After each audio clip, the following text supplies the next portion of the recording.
그러면 그 지금까지 건물 중개 쪽을 많이 해오셨는데요. 예.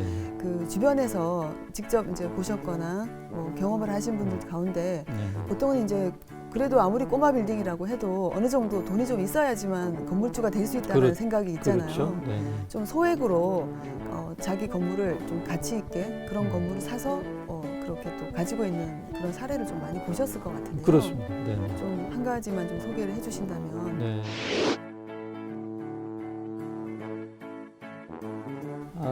2019년도니까 2년 전에 네, 얼마 전이네요. 가락동 네. 또 경찰 병원역 건너편 쪽에 한번 주택가에 있는데 상가 주택이 24억에 나왔었어요. 당시. 그때만 해도 이제 그 15억 이상 그 주택에 대해서는 이제 대출 규제가 없을 때였습니다. 그렇죠, 없을 때였죠. 네, 없을 때여서. 근데 그 투자하신 분이 이제 그 여성분인데 본인은 이제 8억을 가지고 있었고 24억짜리인데 8억을 예, 8억을 가지고 있었다고요? 있었고 네. 그 법인을 운영하시는 분이다 보니까 법인 이제 대출이 법인은 이제 개인보다는 조금 더 그쵸, 법인 대출을 대출이 좀 해주잖아요. 가죠. 네. 그래서 그걸 담보로 이제 18억을 대출 받으셨어요? 받았고 네. 그리고 이제 본인 그 8억 더해가지고 이제 그걸 이제 취득하는 데까지 이제 된 거죠. 그쵸. 취득하고 취득세 뭐 그죠, 취득세 뭐 이제 중개비 뭐 이렇게 내고 그다음에 이제 약 3억 한 5천 정도를 들여서 이제 리모델링을 해야 되는데 돈이 없어서 이제 친구한테 꾸었어요. 네, 어쨌든 뭐 한 3억 5천을 꿔줄 만한 또 친구분이 마침 또 계셔서 그분한테 이제 돈을 이렇게 빌려서 이제 리모델링을 해서 그때 살 때 24억에 나왔을 때 그 월세가 한 460만 원. 460만 원이요? 그 건물 주인께서 이제 한 층을 살고 나머지 층을 이제 임대해서 460만 원 나왔는데. 그래서 460만 원이었고요. 그렇죠. 본인이 살던 곳을 임대를 해도 뭐 500, 한 6, 70만 원 정도 그 정도인데 그것을 이제 그 상층부를 이제 원룸으로 다중주택으로 이제 인허가 받고 리모델링해서 지금은 이제 월세가 한 1,100만 원 정도 나옵니다. 오, 원래 460만 원 하다가 1,100만 그렇죠. 원이요? 예. 그러니까 3억 5천 들여서 리모델링을 했는데. 그렇죠. 상당하네요. 상당하죠. 그래서 2배 이상이 오른 거잖아요. 강남권에서 1,100만 원 정도 월세가 나온다. 그럼 그거는 이제 거의 건물 가치가 한 6, 7억 정도 됩니다. 그래서 건물 가치도 한 12억 정도는 오른 거고 지금 그렇죠. 당장 봤을 물론 때도. 이제 거기에 이제 뭐 리모델링비라든가 이제 투입한 경비가 있긴 있습니다만은 그래서 어쨌든 뭐 상당히 성공적으로 리모델링을 했고 본인의 그 회사도 그쪽 뭐 일부 이제 과천 쪽에서 이제 조그만한 그 주택을 빌려서 이렇게 운영하다가 그 건물 지하를 또 리모델링하면서 깔끔하게 이렇게 단장해서 이제 입주해서 이제 뭐 어엿한 이제 건물주로서 이제 사옥 겸 또 임대 수입도 1,000만 원 이상 발생하니까 그거는 이제 뭐 노후 대비는 이제 거의 완벽하게 됐고 그것도 강남권이잖아요. 그렇죠. 그러니까 뭐 그래서 대출 받은 건 이제 18억 중에서 원룸을 일부는 또 전세로 빼서 뭐 전세 뭐 한 칸당 1억 6천씩 받아가지고 한 뭐 18억 중 8억 정도는 이제 대출 갚고 그 10억 정도에 대한 이자가 뭐 월 한 200 뭐 한 2, 30만 원 정도니까 뭐 그 월세 나오는 부분이 이제 크니까 뭐 내고도 뭐 아주 여유로운 이제 노후를 보낼 수 있는 그런 준비를 한 사례가 있습니다. 노후뿐만이 아니라 지금부터도 여유가 있겠는데요. 지금 이제 주변에 친구들만 만나면 이제 완전히 뭐 임 대표님 덕분에 뭐 어쩌고 했다고 많이 저를 좀 많이 홍보를 해주고 그렇게 계십니다. 그러니까 정말 얼마 안 되는 때 사신 건데 2년 전이잖아요, 불과. 그렇죠, 얼마 안 되죠. 그러니까 뭐 한 10년 전, 20년 전이면 뭐 그때는 뭐 쌌으니까 그럴 수 있다라고 하는데 불과 2년 전이고. 사실 8억이면 요즘 8억 가지고 아파트도 못 사는 돈이잖아요. 그렇습니다. 요즘 근데 그거 가지고 건물을 사시고 또 그러니까 월 소득이 또 1,100만 원이나 나온다고 하니까 정말 부럽네요. 어쨌든 아주 제가 투자 안내한 사례 여러 사례 중에서 대표적으로 잘 된 사례 중에 하나입니다. 네, 그것도 강남권에 이제 자기 자본 8억을 가지고 하신 거니까 네. 상당히 성공적이시네요. 그렇습니다. 네.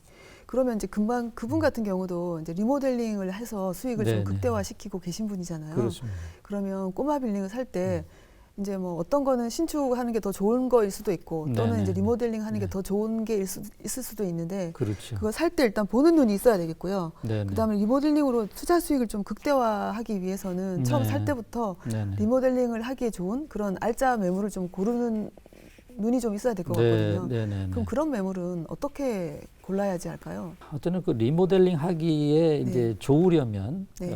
뭐니 해도 일단 좀 그 밝아야 역세권 역세권. 네. 입지하는 게 굉장히 중요하겠죠. 아무래도 네.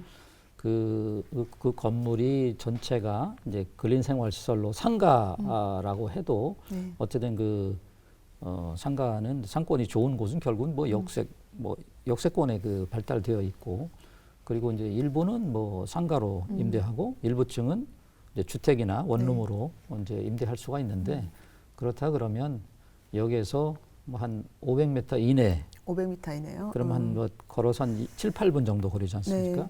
이제 그 정도 안에 있는 게 굉장히 중요하고 네.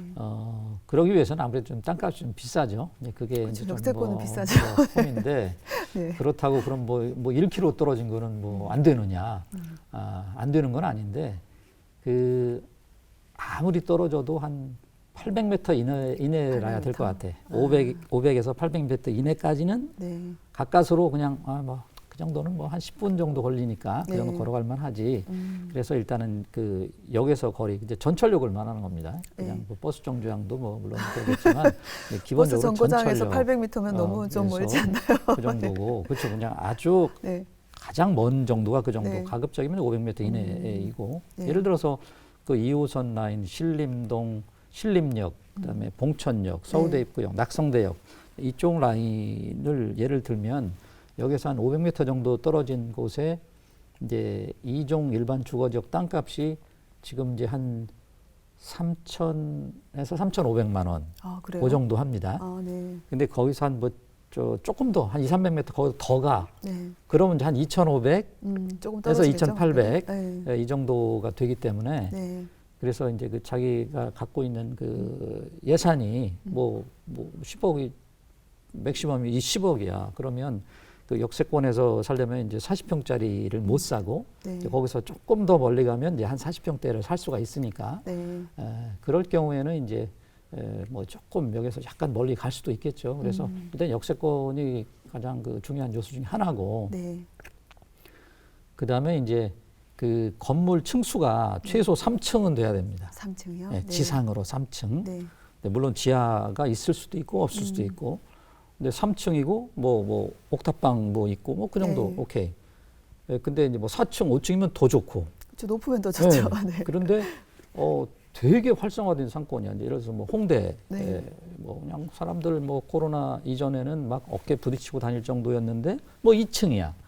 너무 위치가 좋고 장사도 네. 잘 되고. 네. 근데 2층이면 이제 그런 것들은 이제 헐고 신축해야 될 그 물건이고 네. 그 리모델링 하기에는 맞지 않습니다. 네. 그래서 그 임대소득은 결국은 이제 건물의 그 크기에서 발생하는 것인데 네. 최소 3계층은 돼야 된다.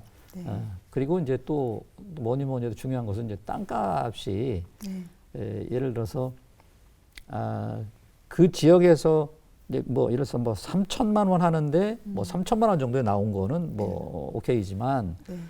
이왕이면 뭐 1, 200이라도 좀 저렴하게 나온 것들 그 좀 발품 열심히 팔고 하다 보면 비슷한 위치인데 조금 낮은 것 땅값이 좀 이런 싼 것들 거요? 네. 그렇죠. 이제 그런 게 굉장히 중요하고 그다음에 용산이 뜬다 그러니까 뭐 오늘도 어떤 분이 뭐 그 자기가 그 뭐 36억짜리를 이거 어떻습니까 해가지고 와서 좀 분석해달라고 하는데 제가 봤을 때는 한 3,500에서 4천만 원 정도 되는 2종 일반 주거 땅인데 뭐 8,900만 원에 나왔더라고요. 주변 시세가 그런데 거기만 그렇게 비싸게 나온 거예요? 네, 거기 차관 뭐 그래서 너무 비싼데요? 네. 아니 아무리 난 용산이 이게 떠도 그렇지. 무슨 뭐 준주거 지역이나 일반 네. 상업 지역 일반 상업 지역이라면 뭐 내가 뭐 오케이 뭐 그 정도 근데 하겠다. 이종 뭐. 일반 지역인데 거기가 예, 8천만 원대가 나온 그냥 뭐 거예요? 4차선 도로에 그 접해 있기는 해도 네. 40평에 불과하고 너무 비싼데요. 지상 3층인데 이거는 아무리 신축 건물처럼 리모델링을 해도 거기서 발생하는 그 임대소득이 최대치가 한 700만 원 정도밖에 안 되더라고요. 네. 그런데 뭐 36억이라고 36억이면 하셨으면 취득록세 뭐 네. 그다음에 중개비 한 2억 들어가. 그다음에 리모델링비 예를 들어서 뭐 2억 들어가. 그러면 이제 인풋이 40억이야. 네. 근데 그렇게 700만 원 나오는 거 이렇게 해놓으면 많이 받아봐야 한 20한 7, 8억밖에 못 받거든요. 네. 최대치로 받아도. 그러니까 네. 처음부터 스타트부터 이건 어그러진 거예요. 이게 잘못된. 그것도 처음부터 손해 보고 시작하는 거네요. 그렇죠. 근데 부부가 오셨는데 그게 괜찮은지 어쩐지 리모델링하면 뭐 이게 감이 없는 거예요. 이게 이 아파트 투자만 해오다 보니까. 그리고 감이 없으니까 주변 시세보다 훨씬 비싼데 괜찮냐고 그래서 물어봤겠죠. 이게 야 정말 이렇게 이 꼬마 빌딩을 처음 투자하시려고 하는 분들이 네. 이렇게 감이 없는 분들도 계시구나. 네. 이제 그걸 또 오늘 좀 새롭게 느꼈습니다. 그래서 일단 크게 이제 세 가지로 요약하면 이제 역세권이면 좋겠고, 네. 그다음에 3층 이상인 것이 좋겠고, 시세와 같거나 약간 좀 싼 거, 이왕이면 좀 싼 걸로 그렇게 하는 게 가장 중요할 것 같습니다. OBS